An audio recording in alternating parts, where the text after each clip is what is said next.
is right here, so... Oh, we topped it. We cold topped it. Okay. Gotta get up in the air. Gate iron. Oh, we shanked it. Oh, look at that line, ladies and gentlemen. Oh, boy, is he on the sink. Welcome to the Bogey Boys podcast. You're joined here by Kevin and Mark, as always. How's things? Things are very well. How's things with you? Very well, yeah. Back for another week of it. Morikawa up to world number 2. Interesting. Do you know what I mean? For a 5th, 7th place I finish. don't know whether to gripe about that or congratulate him. He has had a good season, hasn't he? He has, but like... You can't begrudge him. But you'd like It was like see... when Matsuyama got up to world number 2, didn't he? And he hadn't won. He'd won once. Whose places he took then? DJ? Yeah. Which is fair enough. It's a fair reflection. No, of course, yeah. John Ram 1, Morikawa 2. When you look at the season they've had, and where's Campbell about 4th, is he? Yeah, 4th or 5th? 5th, yeah. So, yeah, it's probably a fair reflection, isn't it, when you consider the tournaments. But I know what you're saying. He's finished 7th in one tournament and DJ's not played and he's overtook him. Yeah. Remember, didn't DJ or Ram overtook DJ because he didn't play? Yeah. Remember? He didn't play, yeah. So it wouldn't have mattered what he'd done because he'd entered that tournament. He was going to overtake him, yeah. Yeah, I don't know. It's just a point. It needs changing. Like the way the race to Dubai and the FedEx rankings, Morikawa was nowhere near the FedEx rankings. But yet he's up the world rankings. He's leading the FedEx as well. I know he's leading the race to Dubai as well. Yeah, that's what I mean. So he's leading the race to Dubai because he obviously won the Open. He was nowhere near the FedEx rankings. And he's... What else? He won something else recently, didn't he? But no, what I'm saying, what my point is when he won twice, didn't he, on the thing? Yeah, and we were griping about saying he won a WGC, he won a major, he should have more FedEx points. So he's leading the race to Dubai, so then the rankings are different, clearly. Because there's for him active, and then the world rankings, he's shooting up to second, so them rankings must be different again. Yeah. So really what I'm saying is it needs to be unified. Yeah. Do you know what I mean? Definitely. If you've won twice and you're top of the race to Dubai, you should really be world number 1. You should be everywhere, yeah. It should be highest of that season. Do you know what I mean? Yeah, it's difficult, isn't it? Because I suppose the race to Dubai in itself, there's a problem with that. Like we spoke about this last week or a couple of weeks ago. Because when you look at that, the race to Dubai pointing system, the top 2 are Billy Horschel and Morikawa, both won WGC events, and obviously he won Wentworth as well. So. But you look at other players like Herbert, won the Irish Open, had a good few finishes, and he's 20th in the race to Dubai. You spoke about other players further down the rankings, didn't you? About who are playing the European Tour every week, and the points aren't justifying the position in the race to Dubai. Yeah, so I don't know. It's very a separate race to Dubai rankings, but I get what you're saying with the FedEx and the world ranking system. Yeah, just to think, obviously the world, maybe because obviously it goes on years before and all that sort of stuff, like what Morikawa's won, how many, 5, he's won 5 times, and now all of a sudden he's second in the world. It's it doesn't really reflect. There's 2 major champions in that though as well, and he's only been around for 3 seasons, hasn't he? Yeah, I suppose. Well, exactly. So how are you up to world number 2? Do you know what I mean? Yeah. I don't know. I just don't feel it's justified. No, not really. No, I do. I think when you consider the season he's had, and obviously he finished 2nd or 3rd, was it last week, and then he finished 7th this week. So he had 2 top 10s on the spin on the PGA Tour. Eventually you can't win every week, so those points have got to amount for something. Obviously not to get him to world number 1, but DJ's been inactive, so you can understand why if DJ's not playing and Morikawa is playing and he's having top 10 finishes, then that's why he's justifying that place in the 2nd in the world. But the unification of it all, I do agree that there needs to be some sort of unity between your world ranking position and your FedEx position. As I say, we're not going to fix it, are we? But we can have honestly, we can have a good gripe about it. I'm more the more I'm leaning towards these big Premier League golfs coming in and just if a few of the little going fit field fillers and end up winning a bit of money, all the best to them, I think. Yeah, no, it is good. It is good. News broke today. The USGA have announced changes to the rules of amateur status beginning the 1st of January 2022. So we briefly touched on it throughout season 1 of the podcast about obviously the amount it costs for amateurs and young, because majority of elite amateurs are young kids really, aren't they? Or young adults at least. So obviously some of them never worked and find it difficult to fund, and majority of the time it's happened to be funded through parents or family members or getting it in some way, shape, or form. So it then becomes a very elitist sport where, like, you know, the only players who are getting the opportunities are the ones whose families are financially benefiting Yeah. from their So kids now they doing can well. take like sponsorship away. So yeah, so what they've said is from the 1st of January 2022, amateurs will now be allowed to receive money to cover their expenses with no restrictions or prohibitions. Amateurs will also be able to make money off their image and likeliness. Nah, right. And the names as well. So if you're a top amateur and you want to go on an advert, then you can do that now. And I remember Lucy Lee, she there was talk about her potentially getting an amateur status taken off her because she was going to appear in a Apple Watch or an Apple I don't remember that advert. Yeah, there was talk about that. So I don't know I whether remember, the one that always comes to mind is that Tiger Woods one where he got like a $20 stake off Arnold Palmer and he had to pay it back or something because he picked up them, didn't he? He picked up the bill. He suspended them for 2 weeks, didn't he? And that ultimately that was one of the reasons why he just didn't want to deal with all the politics of it, and he might bullshit, as well just isn't it? go and. But who's that? Who's doing that? The RNA? So it's the USJ and the RNA, yeah. Because that was the NCAA, that one, Yeah, so the NCAA. Well, it's amateur status rules, and then the NCAA use those rules to interpret NCAA compliance for collegiate students. That's another thing that's just stupid. Yeah, like unify it. Yeah, exactly. Do you know what I mean? Look, this is obviously a good bit of news. This and a bit of positivity because about time as well. You've got like if you're just a young lad whose family haven't got much money, but you're playing off +4, +5, and you can go and compete in the US Amateur Championship or the amateur championships around Asia or wherever in other countries, but financially you've never been able to do it. Now, like a business could say, right, we're happy to fund you for 12 months to give you the opportunity, and then all of a sudden that guy or girl is entering the tournament, which is going to, if they do well, is going to boost them up in the world rankings. And then, collegiate universities and colleges might come knocking to think, oh, it's one of the top 10 players in the world. We want them at our college and offer scholarship. So the opportunities become more because, of course, financially they're being able to access more golf tournaments. So but then it's like, what about the people who haven't had access to that the last 5 years? I wasn't even making this decision. Should have been scrapped years ago. Like everyone, like when Tiger was doing it through his dad being a talent scout and he was getting 50 grand a year, that was just getting filtered through to Tiger's amateur career. That's why you could play every amateur event. Like, exactly. You couldn't, like, in that book, as Tiger Woods' book, he says that he's on the phone to his dad's on the phone to IGM or whatever it is, and he's like, blah blah, Tiger's gonna need like 15,000. He's like, oh, don't worry, I'll find it. And then next minute, Earl had a job offer. You know what I mean? And he didn't even have to do anything. Yeah, exactly. So then it's like, and it's happening, isn't it? It takes all that away now. There's none of this. That's 97. Why? What's took them so long? What's took them 4 years to bring this into fruition? It's been a 4-year program that they've been working on. But obviously now, off the back of this, because this doesn't just mean that. When you say you're working on something for 4 years, like, are they having a look and then forgetting about it? Like, surely they can't be doing it. They've been working on a distance debate. Day in, day out, can they? They're still going on about the distance debate. And, last week we heard news that they changed the allowance on a shaft from 48 to 46 inches. So, they're just making little tweaks and little changes that 9 times out of 10 are pissing everyone off because the changes that don't make the game more enjoyable. But this is one of the things where you're thinking, do you know what? That's a good one, yeah. It's a level playing field now, isn't it? Do you know what I mean? If a player's good enough, they're going to be given the opportunities. Well, I if they get the money. I know they say if you're good enough, you're good enough. So you'll make it anyway. But that's not always the case. If you miss out on opportunities when you're playing really well, you know what I mean? One major amateur win. If a guy or girl who we've just spoke about there gets the opportunity to go to the US Amateur, wins it, next thing they're in the Masters. Yeah, of course, 1,000,000%. So, life changing. Life changing, yeah. So that is good.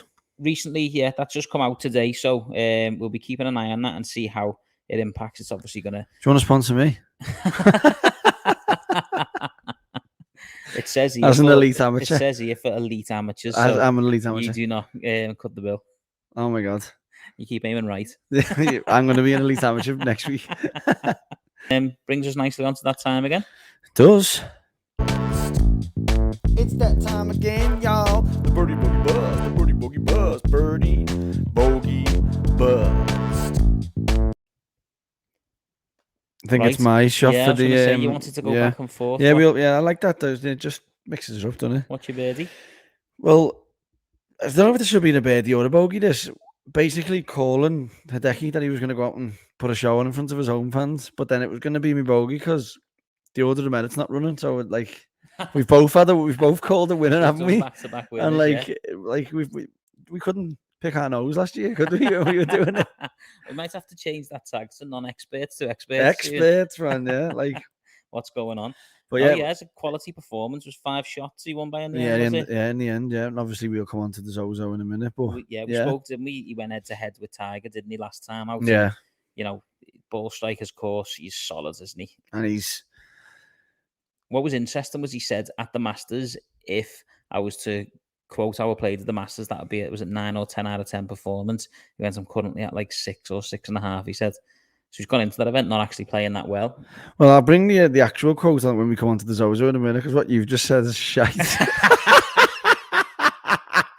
Is that a real fact check moment? That was like, is it something like that though? yeah, it's very close. Like he said, if my game scored 10 out of 10 at the Masters, now I would score it less than 1. Right. Less than 1 it was, not 6.5.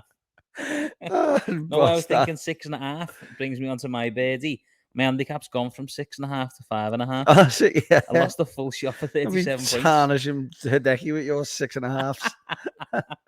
What Yeah, a full shot did you get? Nice. Got a full shot, yeah. So, I think I've got 18 cards in now. Nice. Out of the 20, so still not, but I've got a solid 8 now. And I've finished the season. I know you can still play those odd events, can't you? Where you, but I think are mainly team events now at our club. You can hand in supplementaries anytime you want. Just go out and play and hand them in. Yeah. Could do that. You're going on the England Golf app and you have to log in. You just have to tell the club that you're playing, don't you? I don't know if you have to tell the club, just tell England We Golf. do, yeah.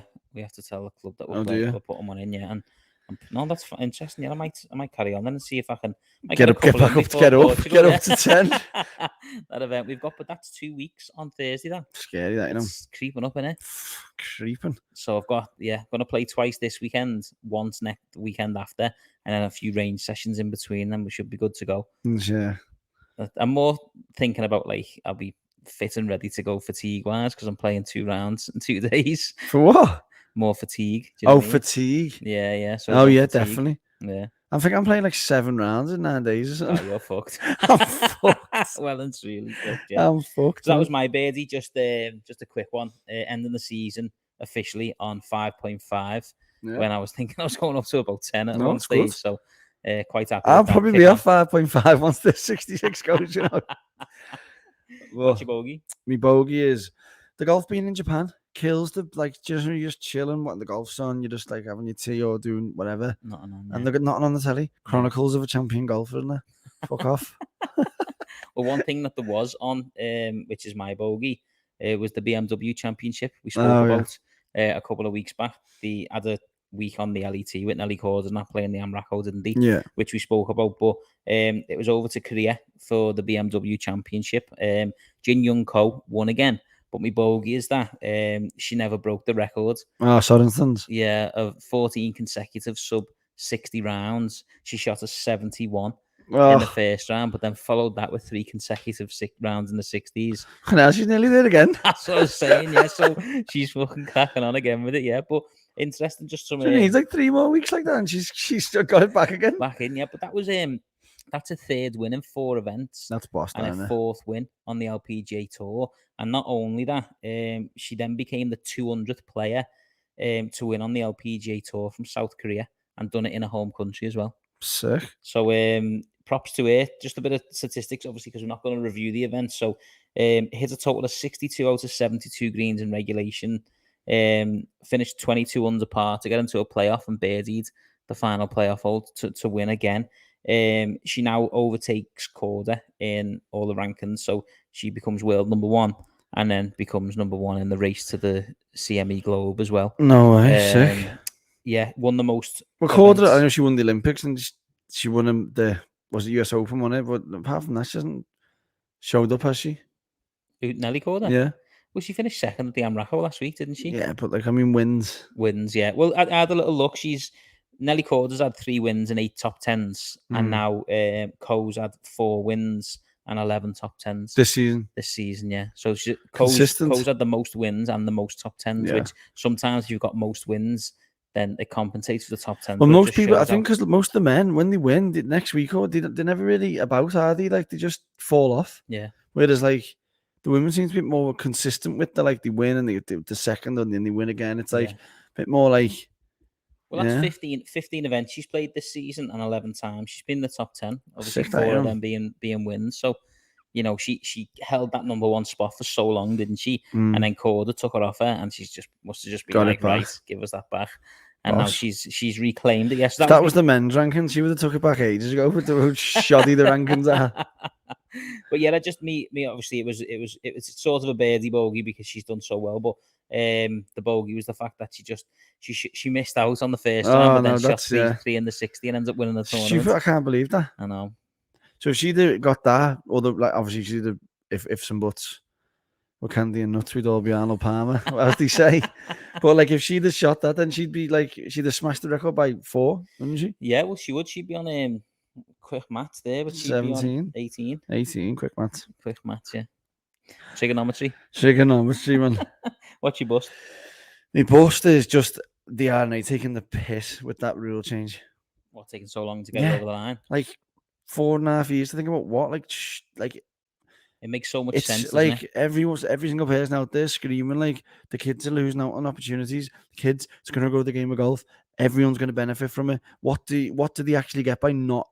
Yeah. What were they getting out of it? Yeah, exactly. Do you know what I mean? Well, it's just little things like obviously golf clubs are so expensive as well. So like somebody can pay now for your 4 golf clubs, your golf lessons. Yeah. Do you know what I mean? If you've got belief in somebody as an up and coming amateur, then you can fund them and follow the whole journey. What do they get? Like, there's going to be loads of people doing it, and they're going to be sponsoring people, and they're not going to be every one of them going to turn into a well-beaten golfer. So, I don't understand what the problem is.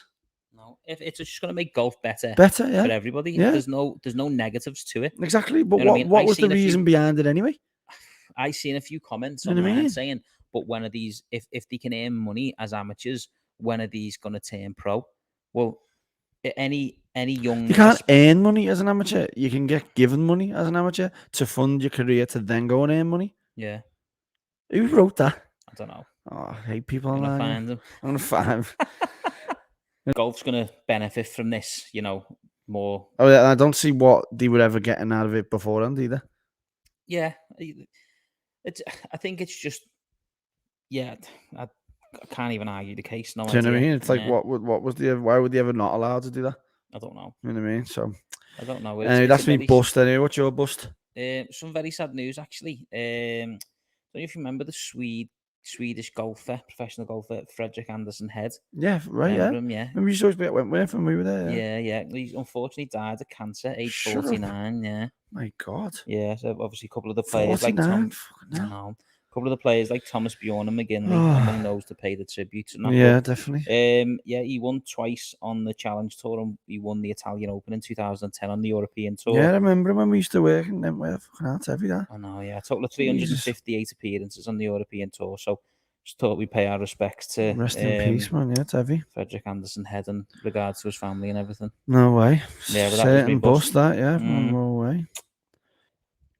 Want to watch segment back. Yeah. Another guy that we need to speak about, Matty Schmid. Oh, the PGA Tour player. So got to the bottom of this now. There is somebody on the tour called Max Schmid. Right. The German. Yeah. Remember he had a couple of second place finishes, and he put his putting style is the way he reads greens is a bit. He goes right down to the floor. Yeah. At the beginning of the season. So there's him. So Max Schmid, who's German, and then there's Matthias Schwab. Yeah. The Austrian. That's who I'm talking about. That's who you were talking about, yeah. So, Matty Schmid, I mentioned that we'd retain the one to watch segment. So I've done a bit of background on him. Finished 9th this week in the tournament. Nice. So he's currently 112th now in the race to Dubai.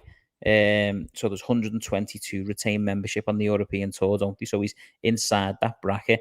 And when you consider how many tournaments he's only played 11 European Tours events this season. He's missed his first 2 cuts and he's made 7 of his last 9 cuts. His best finish in the European Tour was second at the Dutch Open. That earned him the most money, 95,000. He got for that 95,000 euros, and then he finished tied 9th alongside John Murphy. Yeah. And earned just over 91,000 euros for that one. And what's interesting about talking about John Murphy and doing the one to watch segment, I didn't know this until looking at his backstory, but they both went to the University of Louisville and Did played he, for yeah? the Louisville Cardinals. Yeah. What's the age gap between them?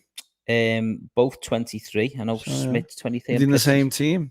I would assume so. They both Yeah. turned professional this year, only just so. Sick. The thing with Matty Schwitt as well, he qualified for the US Open this year after shooting 9 under in the final qualifying stage out in Dallas, and had to battle through thunderstorms in a stop-start tournament to do that. So to shoot 9 under in that type of environment shows obviously his potential.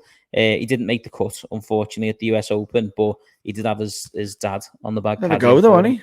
And he was doing that as an amateur as well. He entered Sick, that tournament as an amateur this year. So his father, who was on the bag, he was a club pro, just a professional at a club, and grew up. They were based about an hour outside of Munich.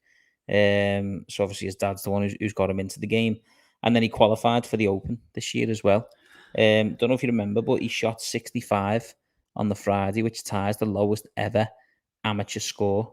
Yeah, I remember. Yeah, do you know what? I do remember that actually. Yeah. Yeah, so he shot a 65 on the Friday. It ties the lowest ever. I think Tom Lewis was the last person to do that, and so he ties the record with him. And he ends up finishing 59th for that week, and he won the silver medal. It's gonna be some boy, isn't he? Yeah, won the low amateur silver medal. Yeah. So again, I mentioned there he's 23 years old. He spent the last 4 years with the Louisville Cardinals. It's not doing Morikawa's standing next to him winning the actual Open, and he's only 24 or something, isn't he? Yeah. Exactly. It's mad, isn't it? Exactly, yeah. Well, it shows the ability that they've got. Do you know what I mean? Obviously, the Morikawa's, Matty Schmidt might win it in a couple of years. Do you know what I mean? When he's being pro for a couple of years, like he was still an amateur playing in that event. Couple of amateur wins that he had as well in 2019 and 2020. He won the European Amateur Championship by 3 shots on both occasions. Sick. And the last 2 years in 2020 and 21, he represented the international team in the Arnold Palmer Cup.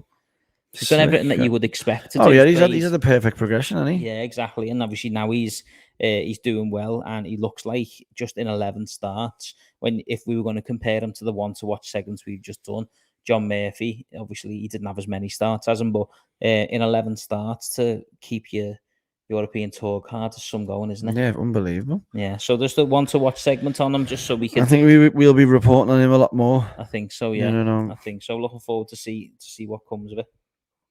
You're not allowed to say that. Oh, yeah, that's not. It's a banned word now for the season 2, innit? Apologies. Yeah, exactly. So we've got a quiz for you now.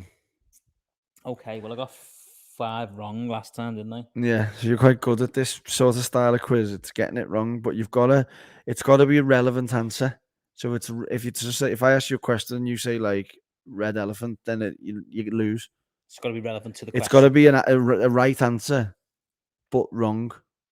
Okay, it's got to be right to the question, but it's got to be the wrong. So, for instance, like if I said, "Where do I play golf?" and you said SNA, yeah, right. Do you know what I mean?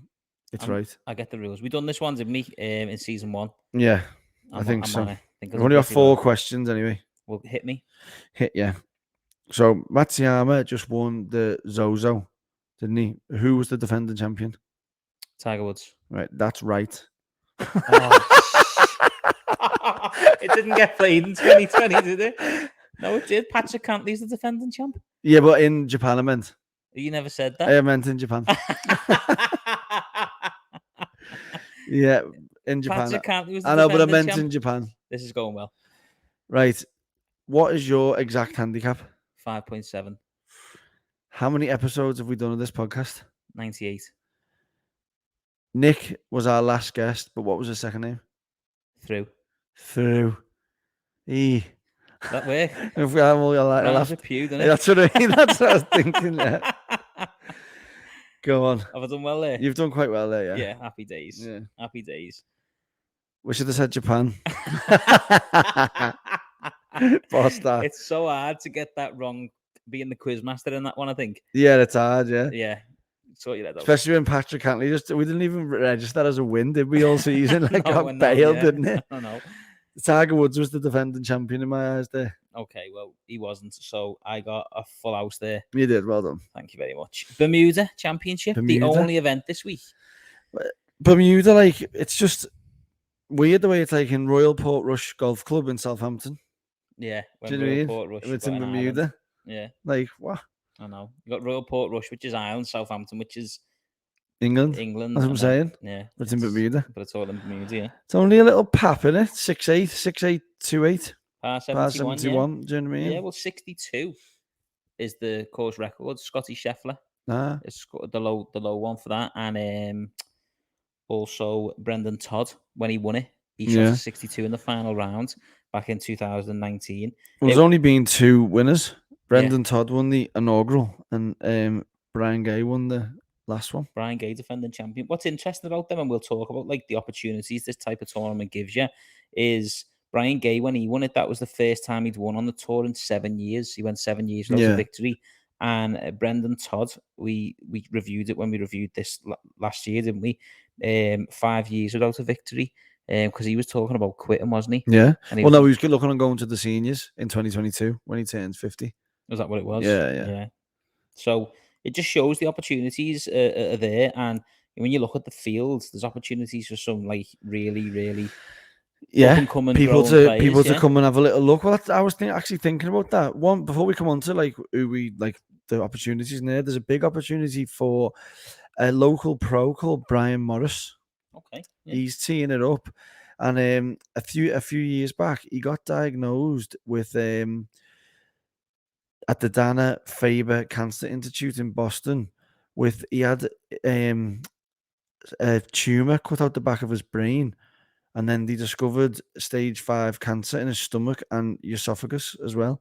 Wow. So he never thought he'd be playing on the PGA Tour. Never mind, he never thought he'd be living. Never mind playing his dream out in the PGA Tour. And he's got his first appearance. First appearance on the tour. Wow, so that's an amazing story, he just said like every breath is a blessing. Never mind every day. So he's just like a little lesson. They were saying you're nervous, and he's like, "Listen, I'm nervous when I go to my doctor to see what they're going to say about that." I said, "I'm not nervous for playing golf." Exactly, yeah. But he just said it's a good lesson to for everyone not to take the life for granted. To win so much, like I know, man. It'd be so sick, wouldn't it? And get a little career on the PGA Tour. That'd be so. I think he struggles with fatigue. He was saying that like because he's that happy and that buzzing when he's playing golf and he's focused on so many other things, he doesn't realise till after the 18th that he's even tired and he ends up he has to go home and have a nap and that. Right, yeah. Okay. So it'll be nice for him just to make the cut, won't it? Oh yeah, it'd be nice. I think it's nice that he's even just playing. To be honest, that's why I wanted to no, good shout. To mention him, like good point, yeah. I didn't see that sort of amazing stuff, yeah. Looking forward to see how he gets on. Yeah. But as you were saying, it's a good opportunity for like the likes of Matt Hill. Yeah, 8-time NCAA championship winner in Carolina State, which equaled Tiger Woods' record of the most titles in one season in NCAA. So he's making his first tour start since 2017. So he's obviously lost a bit of form, but he's coming back with a point to prove, isn't he? Shows his amateur credentials. Pedigree, yeah, there, of course. Yeah, exactly. Yeah. And talking about amateurs as well, the field includes the one amateur who got an invite. Ludwig Aberg. He's currently ranked 3rd in the world as the amateur. Sick. And he's got an invite. He's currently studying in America. So coming out of the college events, and then talking about amateurs who've turned professional, there's 2 there. There's Austin Eckrout and John Pack, both part of the Walker Cup we done team. Austin Eckrout on One to Watch last year. Yeah, he did. Yeah, so he's now a professional. He was ranked 3rd in the PGA Tour University rankings, and then one person that we've not. John Pack was number 1 in the university rankings. Yeah, and he's one that we've not. And he won the Nicholas Haskins Hogan Awards for the Player of the Year. Clean sweep, yeah. And so, he was very influential in the Walker Cup as well for that victory for the Americans. So definitely one to watch. You know, they've turned professional now. The perfect opportunity for them to go and win. And like we say, when the big boys aren't, like the heavy top 20 in the world aren't really there. Yeah, only a couple of them. It's like you've got every opportunity, haven't you? Well, exactly, yeah. And then again, same for the Corn Ferry graduates as well. So while there's space and they've got the card through the graduates, they get a chance to play as well. Obviously, the most notably Steven Jaeger and Joseph Bramlett. They were the top point scorers in the regular Corn Ferry season. And then we've spoke about the Chilean, haven't we? Mito Pereira. Yeah. He's obviously been in the Olympics since those 3 wins on the Corn Ferry, which got him an automatic upgrade to the PGA Tour, and he's obviously had a couple of top 10 finishes on the PGA Tour already, so he's well established on the tour. But again, he's one of those who've come as a Corn Ferry graduate, so he'll be looking to try and get a first win too. 1,000,000%. Other field notables: Patrick Reed and Danny Willett. Yeah. Teeing it up, Luke Donald and Graham McDowell, who were obviously didn't take part in this year's Ryder Cup, but they were like vice captains or whatever. Yeah. Both like major champion, world number one, sort of credentials. Yeah. And who I think is going to do it, I know we haven't really been doing this, but we've been picking them, is your man, the renowned putter, Matt Fitzpatrick. Yeah, he's coming with a bit of form, hasn't he? But yeah, it's interesting. Like we say this about Tommy all the time as well, don't we? I know Tommy does well on the PGA Tour as well. Fitzpatrick not so much, but like they win so many times in the European Tour. Tommy 5, Fitzpatrick now 7. But then when they go to the PGA Tour, they just don't seem to cut it. So be interesting to see how he does. I'm going to go for John Packney. yeah, coming straight out. Straight out as an amateur and just win it and just go on and just do major bits. Well, I was yeah, it's a good shout. I was tossing up between Fitzpatrick and Higo. We haven't really heard the guy Higo for a while, have we? Well, shot 14 over last week. That's what I mean, but like, he's won on the PGA Tour before, and he don't lose that sort of. He doesn't. No, when he's young, he's got age at his side. He's 22, is he? Do you know what I mean? So what he's won so far. Maybe he was just trying it out right-handed in Japan. Giving it a go, yeah. But no, it's not much golf on this week. No. There's an event over. Why is there no European Tour golf like? It's just the build up now to when they finish. You've got the Portugal Masters, and then the Abu Dhabi, and then you've got Dubai. They've got 2 in Dubai. Yeah. 2 in Dubai the following weeks after that. No Challenge Tour this week. The Tour finals are next week. That finishes. Euro Pros finished. Just wrapping it all up, sort of. Yeah, European side, everything's just getting wrapped up and coming to the end of the season. PGA Tour, you've got these not massive events, but still good events for the up and coming 1,000,000% opportunities for these players. Yeah. And obviously, normally the Century Tournament of Champions in January is when it really kicks off, builds up to the majors, and that's when it kicks off in our order of merit as well, isn't it? So yeah, we'll looking forward to that one. We are, yeah. So enjoy the golf that's on anyway, and we'll catch up on the Bermuda next week, and look forward to wrapping up the Challenge Tour and wrapping up the European Tour. Yeah, I thought you were going to go back into that thing every time you go to do that one. See what comes of the golf. See what comes of the golf every week, yeah. But yeah, no, I can't wait to do it all again next week, bro. Pleasure as always. I'll catch you soon. Ciao. Right here, so we topped it. Cole topped it. Okay.